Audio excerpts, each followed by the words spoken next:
How to set up account activity alerts in Bank of America mobile bank. Hello everybody and welcome back to our channel. In today's video, we are providing you with a guide on that.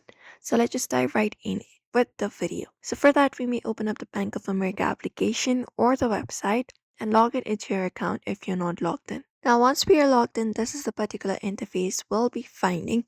So within this interface, what we need to do is select this option of inbox in the very top right corner of the screen and tap on it. And within here, once we are in this section, we need to select the option of Bank of America alerts and history and tap on it and set on this option called allow. So allow it within your settings for the notifications. And once this is done, we'll be finding this section. So within this alert section, select the second tab, which is the settings, and go to the section for account activity. Now within here, we need to select up what kind of account do we want the activity alerts for.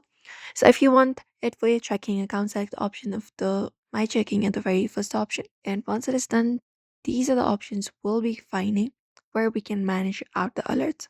So if you want to manage out the security alerts for your debit card, change charge made online by phone or mail, you can tap on it. And when you do, you'll be finding the toggle option. So we just need to go over and turn it on and tap on this option of save. And that will set up the account activity for that particular notification. Similarly, if you want to do it for others as well, you may follow the same process and toggle the option on, and that will allow the notification. We can just go over and set it up, and that is it. This is it, everybody. We may follow this process to set up the account activity alerts in your Bank of America mobile app banking, following up this method. So we hope this video was helpful. Ensure to give this video a like and subscribe for more tips and tutorials.